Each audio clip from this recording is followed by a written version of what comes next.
अल्लाहुम्मा सल्लि अला सय्यिदिना व मौलाना मुहम्मदिन।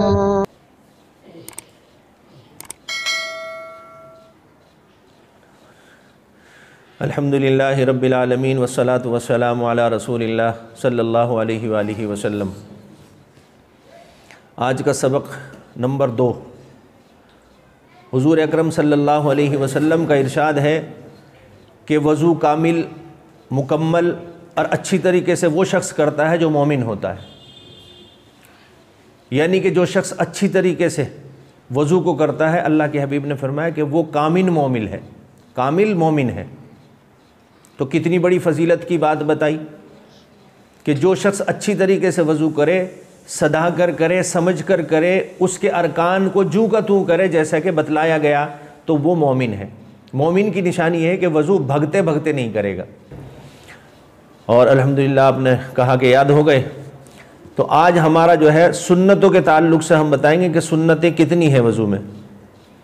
सुन्नत कहते किसको हैं, पहले चंद लाइनों में तो ये समझ लें। सुन्नत है आकाए मदनी सल्लल्लाहु अलैहि वसल्लम की वो नकल और हरकत जो आप सल्लल्लाहु अलैहि वसल्लम ने कर कर दिखलाई है, उसको सुन्नत कहते हैं। तो जिसको नबी से मोहब्बत होती है, जिसको आकाए मदनी सल्लल्लाहु अलैहि वसल्लम से सच्ची अकीदत होती है, वो आपकी हर चीज़ की पैरवी करता है, उसी को सुन्नत कहते हैं।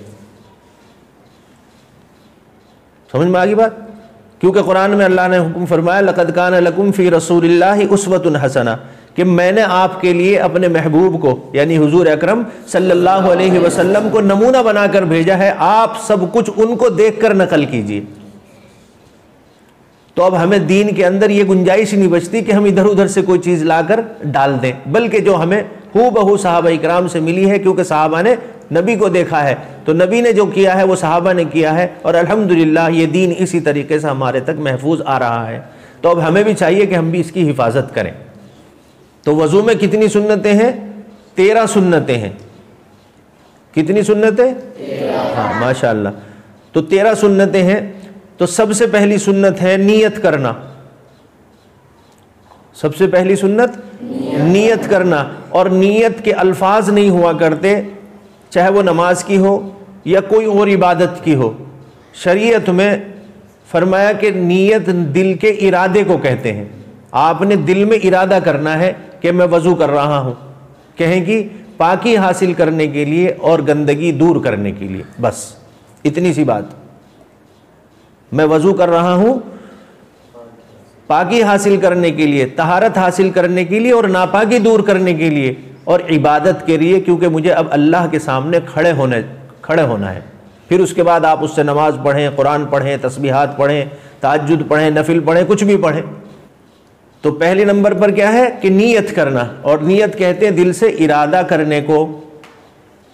नंबर 2 बिस्मिल्लाहि अल्हम्दुलिल्लाह या बिस्मिल्लाहिर रहमानिर रहीम, या दूसरी दुआ है बिस्मिल्लाहिल अलीय्यिल अज़ीम अल्हम्दुलिल्लाहि अला दीनिल इस्लाम। एक दुआ ये है। तो अगर ये याद हो जाएगी तो ये याद कर लीजिए, और वरना तो बिस्मिल्लाहिर रहमानिर रहीम तो अपनी जगह पर है ही है। इस दुआ के बाद आपने 3 मरतबा हाथ धोने हैं। 3 मरतबा आपने हाथ धोने हैं गट्टों तक।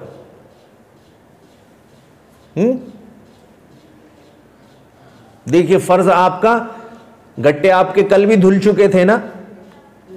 जब आपका फर्ज यहां तक पूरा हुआ तो गट्टे आए थे ना, है? तो फर्ज तो अगर अदा हो रहा है तो नमाज तो तब भी हो रही ना। लेकिन नबी का तरीका क्या है कि पहले अब आपने नियत कर कर दुआ पढ़ ली, दुआ पढ़ने के बाद अब आपने दोनों हाथ धोए हैं, यानी कि अगर कोई गंदगी लगी हुई है वो भी खत्म हो जाए। अब 3 मरतबा जब हाथ धो लेगा, अब उसके बाद आता है मिसवाक करना। कितना नंबर है मिसवाक करना?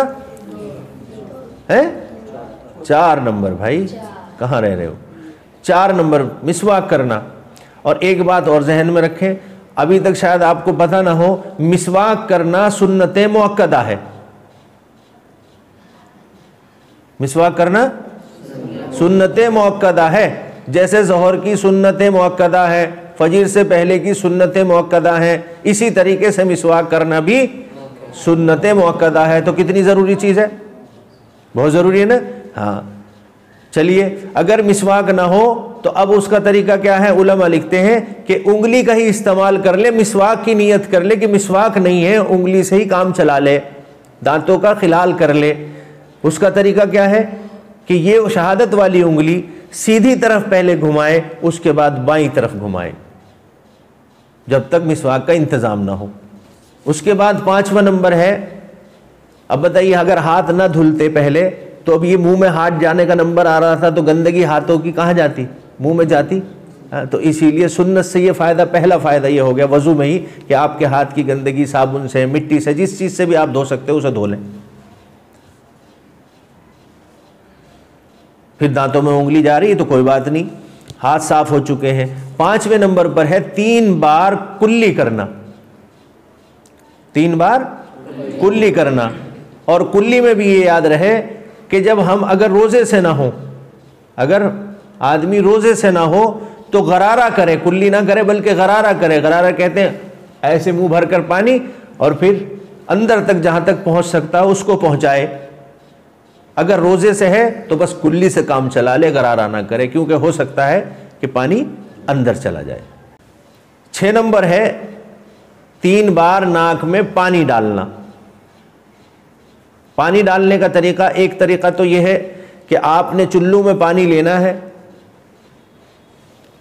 दाईं नाक में हल्के से ऊपर को चढ़ाना है, पानी पानी ऊपर चढ़ना चाहिए इधर, और फिर उसके बाद इधर। लेकिन अगर किसी को कोई परेशानी हो इस तरीके से चढ़ाने से, बहुत ज़ोर से मत करना, हल्के से। अगर किसी को दिक्कत हो तो फिर तरीका यह है कि बाएं हाथ की छोटी वाली उंगली को तर कर कर इससे घुमा लिया जाए, और कहाँ तक, नाक के अंदर एक नरम हड्डी है वहां तक पानी पहुंचाना जरूरी है। 7वां नंबर है दाढ़ी में खिलाल करना, दाढ़ी में खिलाल करना। अब देखिए भाई, अभी हम वजू कर रहे हैं, अगर शरीयत में दाढ़ी ना होती तो दाढ़ी का जिक्र आता, बताओ। अभी हमने सिर्फ वजू करना सीखा है, वजू की हमारे पास कितने नंबर हुए, अभी 7वां नंबर है। तो 7वें नंबर पर दाढ़ी का जिक्र है कि अल्लाह के रसूल ने फरमाया कि दाढ़ी में खिलाल करो। अगर दाढ़ी रखने का हुक्म ना होता या दाढ़ी ना रखी जाती तो फिर दाढ़ी में खिलाल की बात होती। नंबर 8 है हाथ और पांव की उंगलियों का खिलाल करना, हाथ पांव की उंगलियों का खिलाल करना। समझे भाई, खिलाल किसको कहते हैं? जैसे आप ऐसे करते हैं उंगलियों में से उंगली, क्योंकि कोई अंदर का हिस्सा खुश्क ना रह जाए, बाल के बराबर भी। हाँ, बाएं हाथ की छोटी वाली उंगली से खिलाल होता है, लेकिन शुरू किधर से करेंगे? शुरू किधर से करेंगे? बाएं हाथ की छोटी उंगली की दाएं हाथ की छोटी उंगली से शुरू करेंगे और बाएं हाथ पर खत्म कर देंगे। राइट वाले पैर पे छोटी उंगली से शुरू करेंगे, उल्टे हाथ की छोटी उंगली से सीधे हाथ के पैर से शुरू करेंगे और ऐसे ले जाएंगे बाईं तरफ। अब है 9 नंबर, जितने भी आज़ा वजू के हैं इनको 3 बार धोना सुन्नत है, 3 बार धोना सुन्नत है। हाथ हो, पैर हो, मुंह हो, नाक हो, कुल्ली हो, पैर हो, इनको 3 बार धोए। पानी अगर कम है तो फिर चाहे 1 बार भी काम चल जाता है, बस ये है कि गीला हो जाना चाहिए। और गीला भी शरीयत यूं कहती है कि इतना गीला हो कि 1-2 बूंद टपक जाए। गीले से मुराद ये नहीं कि कपड़ा गीला किया और फेर लिया, गीला उससे भी हो जाएगा, लेकिन नहीं, 1-2 बूंद उस आज़ा से टपकनी चाहिए।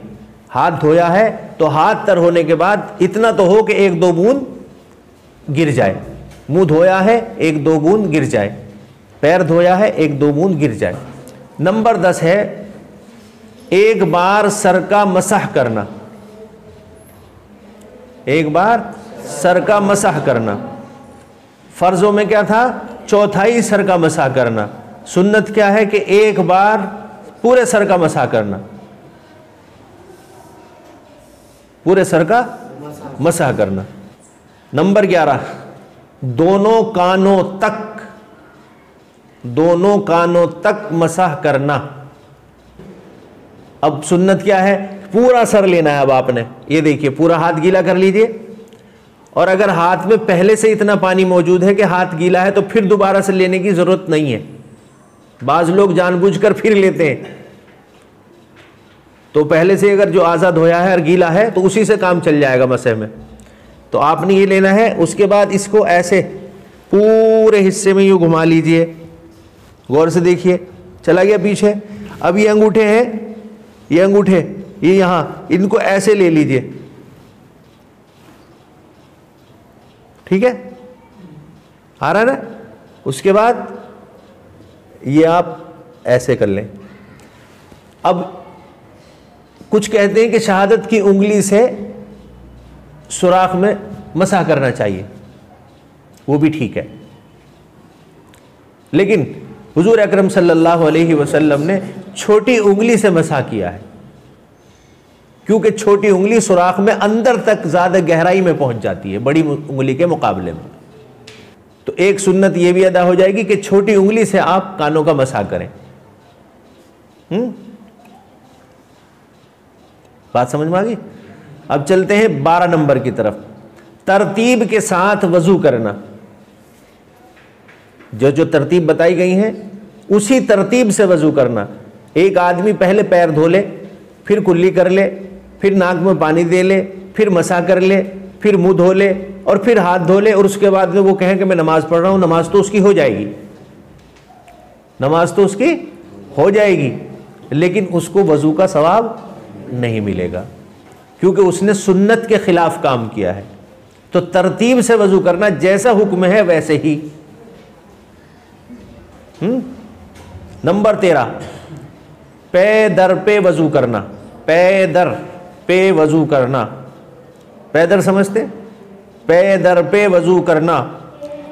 पैदर कहते हैं कि एक हाथ आपने धो लिया या आपने एक आज़ा धो लिया, उसके बाद आप किसी काम में लग गए, किसी से बातें करने लग गए, तो अब आपका ये हिस्सा खुश्क हो गया, आपने अब इससे अगले वाला काम शुरू कर दिया तो ये खुश्क हो गया। तो अब क्या होगा कि वज़ू मुकम्मल नहीं होगी।